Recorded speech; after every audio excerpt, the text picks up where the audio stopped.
Hello students, स्वागत है आपका आज के हमारे इंग्लिश क्लास में।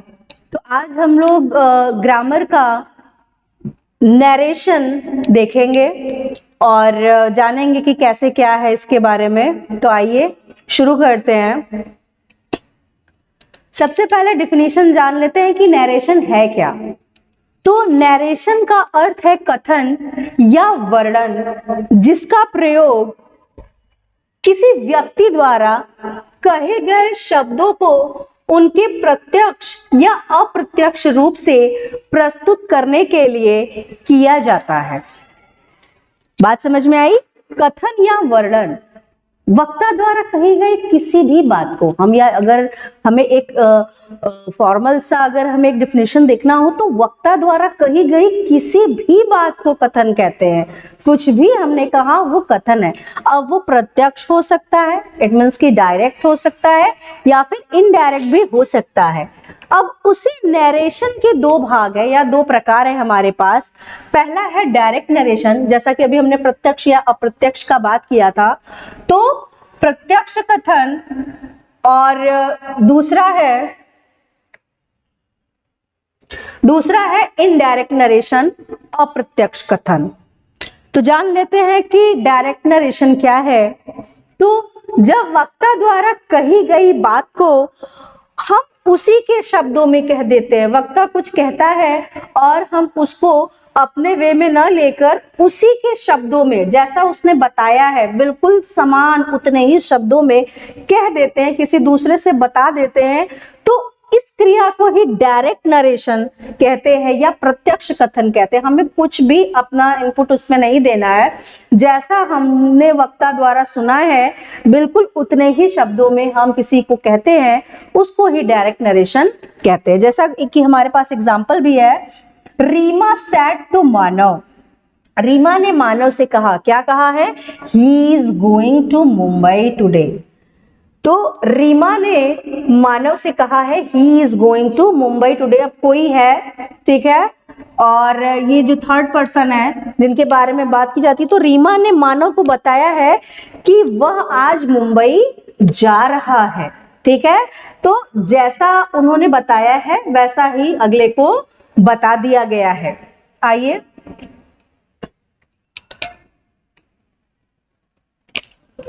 अब हमारे पास है इनडायरेक्ट नरेशन, अप्रत्यक्ष कथन। जब वक्ता के द्वारा कही गई बात को हम अपने शब्दों में, मतलब वक्ता ने हमको कुछ बताया है और हम उसको अपने शब्दों में तोड़ मरोड़ कर हम अपने शब्दों में अगर किसी को बताते हैं तो यही क्रिया इनडायरेक्ट नरेशन कहलाती है। ठीक है, हमको ठीक है कुछ बताया गया है। अब वहां पे आपने देखा होगा कि उन्होंने बताया कि वह आज मुंबई जा रहा है। अब पर अगर हम उसको इनडायरेक्टली कहें तो रीमा टोल्ड मानव, रीमा ने मानव को बताया है कि he was going to Mumbai that day. उस दिन वह मुंबई जा रहा था। उस समय बात प्रेजेंट की थी, आज बात पास्ट की है, बस कहने का तरीका अलग है। उस दिन उनके शब्दों में बात बताया गया था और आज ये बात जो है, या हम यूं कहें कि अप्रत्यक्ष कथन में वो जो बात है वो अपने शब्दों में कह दिया गया है। अब हम ये देख लेते हैं कि जो हमारा डायरेक्ट नरेशन है उसके भी दो भाग हैं। पहला है रिपोर्टिंग वर्ब और दूसरा है रिपोर्टेड स्पीच। तो रिपोर्टिंग वर्ब क्या है? रिपोर्टिंग वर्ब इन्वर्टेड कॉमा से पहले के भाग को रिपोर्टिंग वर्ब कहते हैं और इन्वर्टेड कॉमास के अंदर के भाग को रिपोर्टेड स्पीच कहते हैं। हम एग्जांपल में भी देख सकते हैं। Malini said to Shalini, comma inverted comma, you are good girl. अब इन्वर्टेड कॉमा से पहले का भाग कहलाता है रिपोर्टिंग वर्ब और वही इन्वर्टेड कॉमा से जो अंदर का भाग है ये इतना कहलाता है रिपोर्टेड स्पीच। ये बात हमें बहुत ध्यान देना होगा क्योंकि अगर ये बेस हम भूल जाते हैं तो उसके बाद इनडायरेक्ट नरेशन में बदलना बहुत टफ होता है। अब बात आती है कि किस तरह बदलाव किया जाता है। तो पहले 5 प्रकार, वो निम्न 5 वाक्य हैं जिनमें हम डायरेक्ट से इनडायरेक्ट नरेशन में परिवर्तन करते हैं। वो पांचों फेज है पहला है हमारे पास असर्टिव सेंटेंस, जिसे हम साधारण वाक्य कहते हैं। अब इस साधारण वाक्य में हमारे पास दो हिस्से हो जाते हैं।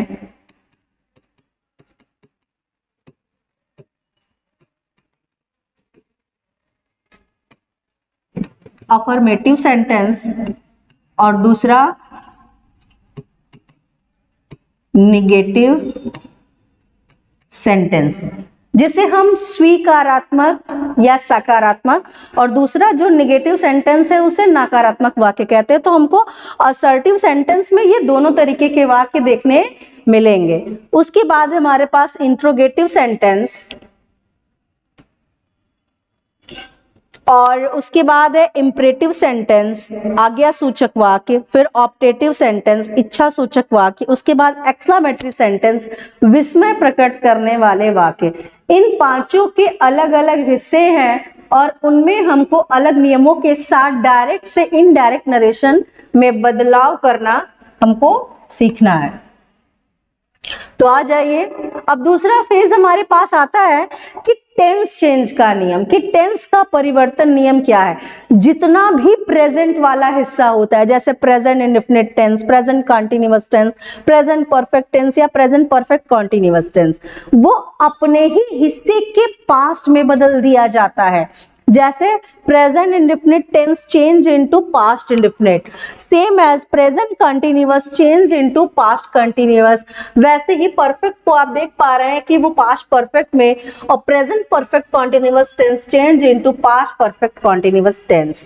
जबकि हम अगर बात करें पास्ट के हिस्से का, तो उनमें परिवर्तन जरा अलग तरीके से होता है। अगर रिपोर्टेड स्पीच में हमारे पास पहले से ही पास्ट इंडेफिनिट टेंस है, तो वो एक विधि है मैथमेटिक्स में चक्रीय विधि, उस नियम के अनुसार बदला जाता है। यदि पास्ट इंडेफिनिट टेंस है तो वो अपने आगे वाले कंटिन्यूअस को छोड़कर परफेक्ट में बदला जाता है। तो past indefinite tense change into past perfect tense, same as अगर कंटिन्यूअस है तो वो अपने आगे वाले को छोड़ देगा, उसके बाद परफेक्ट कंटिन्यूअस में बदला जाएगा, जहां आप देख पा रहे हैं।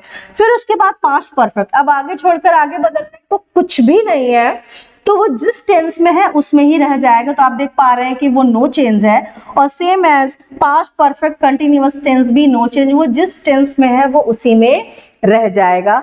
तो ये है हमारे पास टेंस चेंज का नियम। अगला है हमारे पास कि रिपोर्टेड स्पीच में हमारे पास निकटता सूचक जितने भी शब्द होते हैं उनको हम इनडायरेक्ट नरेशन बनाते समय दूरी प्रकट करने वाले शब्दों में बदलाव कर देते हैं। जैसे दिस पास की एक वस्तु को डिनोट करता है, संकेत करता है, तो उसको हम दूरी प्रकट करने वाले शब्दों में दैट में बदल देते हैं। दीज का दोज, नाउ का देन, दस का सो। ऐसे ही ये आप चार्ट देख पा रहे हैं कि जितना भी, ठीक है, निकटता जो है शब्द प्रदर्शित करता है उसको उसी के दूरी प्रकट करने वाले शब्दों में हमें परिवर्तन करना होता है। ये चार्ट आपको तैयार करना होगा। उसके बाद है हमारे पास एक बेसिक रूल। वैसे तो हमको 5 सेंटेंस के अंतर्गत वो नियम जानना है जिनके सबके अपने अलग नियम है, लेकिन अगर एक बेसिक रूल हम देखें डायरेक्ट से इनडायरेक्ट नरेशन में परिवर्तन का, तो वो है सबसे पहले रिपोर्टिंग वर्ब में आए हुए सैड या सैड टू को रिपोर्टेड स्पीच के भाव के अनुसार बदल देते हैं। जैसा इन्वर्टेड कॉमा के अंदर का भाग है उसी के अनुसार रिपोर्टिंग वर्ब में आए हुए सैड या सैड टू में बदलाव करते हैं। उसके बाद दूसरा नियम कहता है कि इन्वर्टेड कॉमास को हटाकर उचित कनेक्टिव, उचित कंजक्शन का प्रयोग करते हैं। अब वो क्या टेंस है, क्या जो है रिपोर्टेड स्पीच है, वो उसके अनुसार ही उसका कंजक्शन तय होता है, जो हम लोग सेंटेंस में जान पाएंगे।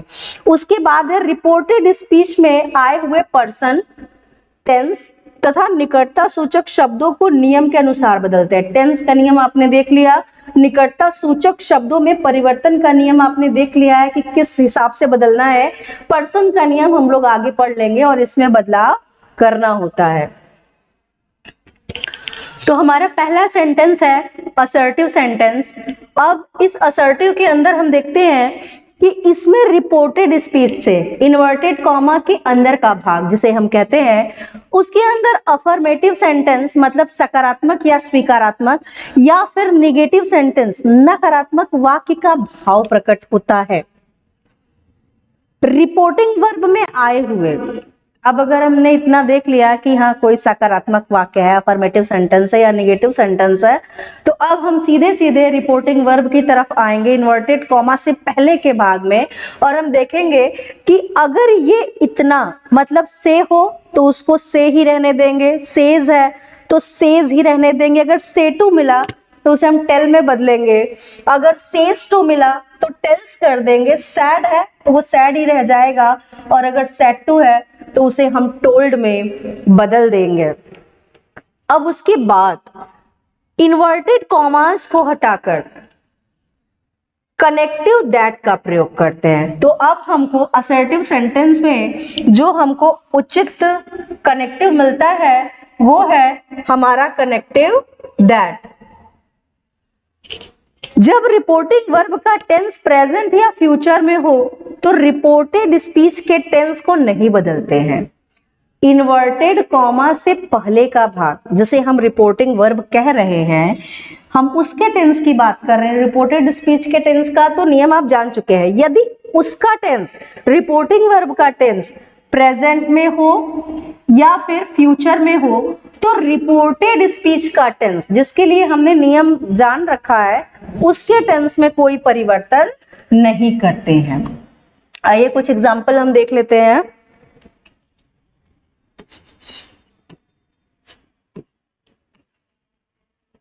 Sita says to me comma inverted comma she is a bad girl inverted comma close. Sita says to me, Sita मुझसे कहती है she is a bad girl, वह एक बुरी लड़की है। हम देख पा रहे हैं कि यहाँ रिपोर्टिंग वर्ब मतलब इन्वर्टेड कॉमा से जो पहले का हिस्सा है उसका टेंस जो है पास्ट है, वो पास्ट इंडेफिनिट में है। ऐसी दशा में जो हमने रिपोर्टेड स्पीच की तरफ पढ़ रखा है कि जितना प्रेजेंट का हिस्सा हो उसको उसके ही पास्ट में बदल देते, हम ऐसा कुछ नहीं करेंगे, हम कोई टेंस में परिवर्तन नहीं करेंगे, हम बल्कि करेंगे सीता सेज टू को हमने सीखा था कि उसे बदल देंगे टेल्स में, टेल्स मी दैट, और बाकी सब ज्यों का त्यों है she is a bad girl. Same as अगर रिपोर्टिंग वर्ब का टेंस फ्यूचर में हो तो Ram will say to me, comma inverted comma, he will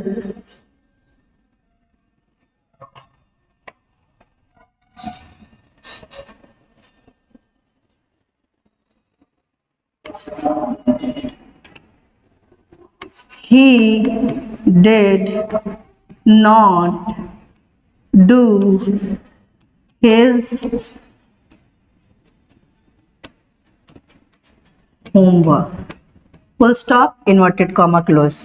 तो Ram will say to me present indefinite tense इस तरफ भी है, सॉरी फ्यूचर इंडेफिनिट टेंस। अब हम जान गए कि हम रिपोर्टिंग वर्ब के टेंस को देख पा रहे कि वो फ्यूचर में है, तो भी हम रिपोर्टेड स्पीच के टेंस में परिवर्तन नहीं करेंगे। हम जो परिवर्तन कर पाएंगे वो है केवल से टू, जिसे हमको बदलना है टेल में। कनेक्टिव दैट का प्रयोग करते हुए he did not do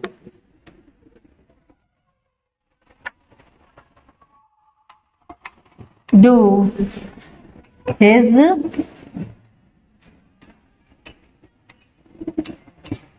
homework। जब रिपोर्टिंग वर्ब का टेंस पास्ट में हो, इन्वर्टेड कॉमा से पहले का टेंस जब पास्ट में हो तो ही रिपोर्टेड स्पीच के टेंस में परिवर्तन करते हैं। जैसे Malini said to Sonam, comma inverted comma, she goes to school daily। अब हम देख पा रहे हैं कि इन्वर्टेड कॉमा से पहले का भाग जिसे हम कहते हैं रिपोर्टिंग वर्ब, उसका टेंस यदि पास्ट में, अब ये पास्ट इंडेफिनिट में है, तो ही हम रिपोर्टेड स्पीच के टेंस में परिवर्तन कर पाएंगे। दोनों तरफ, इस तरफ यदि पास्ट इंडेफिनिट है तो उस तरफ प्रेजेंट इंडेफिनिट है। तो मालिनी सैड टू को चेंज करते हैं टोल्ड में, सोनम दैट शी। अब present indefinite tense change into past indefinite. हमने देखा था जितना भी प्रेजेंट वाला टेंस है वो अपने पास्ट में परिवर्तित किया जाएगा। तो गोज टू है, अब पास्ट में वर्ब का सेकेंड फॉर्म होता है पास्ट इंडेफिनिट में, तो she went to school daily. अगर हम कोई और एग्जांपल देखना चाहें तो Ram said to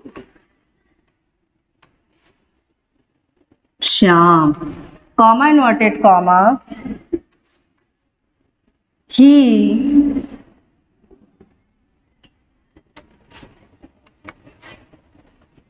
did his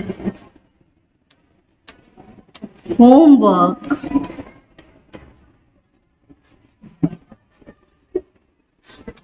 carefully. तो राम सेड टू श्याम, राम ने श्याम से कहा, he did his homework carefully, उसने सावधानी से अपना गृह कार्य कर लिया है। तो राम टोल्ड श्याम दैट, चूंकि थर्ड पर्सन है तो अभी हम लोग पर्सन में बदलाव नहीं करेंगे, उसका हम अलग सीखेंगे। तो ये डिड, डू डिड डन, ये हमारे पास वर्ब है, वर्ब का सेकंड फॉर्म के रूप में है। तो इसको हम चेंज करेंगे, past indefinite change into past perfect. तो ही हैड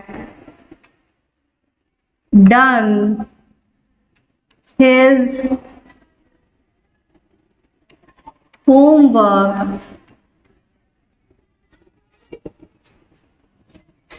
केयरफुली। तो ये रहा, यदि हमारा रिपोर्टिंग वर्ब पास्ट टेंस में हो तो ऐसे ही टेंस वाइज हम परिवर्तन करते जाएंगे। आगे देखिएगा, रिपोर्टेड स्पीच में आए हुए विल को वुड तथा शैल को शुड में बदल देते। यदि रिपोर्टेड स्पीच में विल आया हो, हम रिपोर्टिंग वर्ब की बात नहीं कर रहे हैं, रिपोर्टेड स्पीच में विल हो या फिर शैल हो तो उसको वुड और शुड में परिवर्तित करते हैं। तो ध्यान दीजिएगा,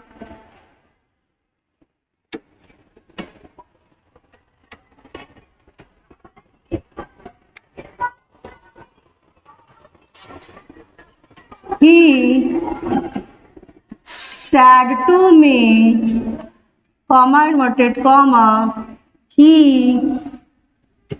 will go to zoo today। he said to me, उसने मुझसे कहा, he will go to zoo today, वह आज चिड़ियाघर जाएगा। क्योंकि रिपोर्टिंग वर्ब हमारा पास्ट टेंस में है तो सैड का हमें टोल्ड करना ही है, सैड टू का told me that he will हो जाएगा वुड गो टू जू।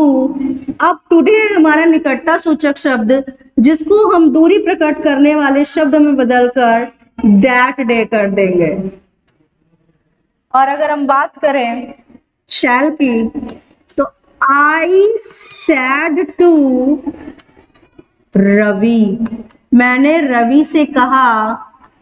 आई shall write a letter to my father.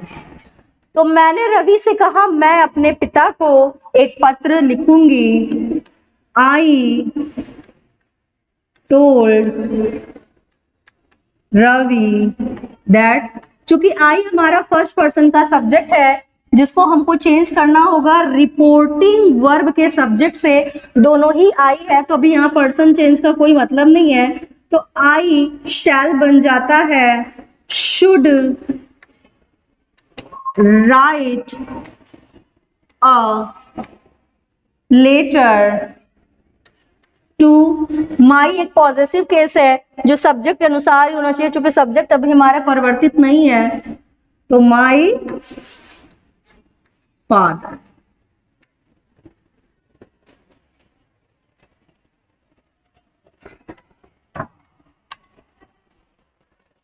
Reporting verb past में है तो रिपोर्टेड स्पीच में आने वाले कैन को कुड में तथा मे को माइट में बदल देते हैं। यदि परिवर्तन करने लायक है हमारा रिपोर्टिंग वर्ब, वो पास्ट में है, तो यदि रिपोर्टेड स्पीच में कोई मॉडल्स आ जाते हैं जैसे कैन है या मे है, तो उसको उसके पास्ट के रूप में मतलब कुड और माइट में बदल देते हैं। तो देखिएगा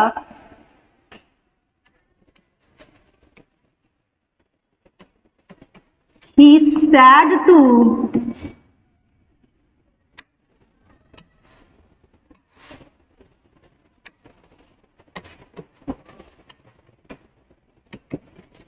he said to me, comma inverted comma, she can jump into the river। तो he said to me, said को हम कर देंगे he told me that she can, अब हो जाएगा could jump into the river। Same as अगर may है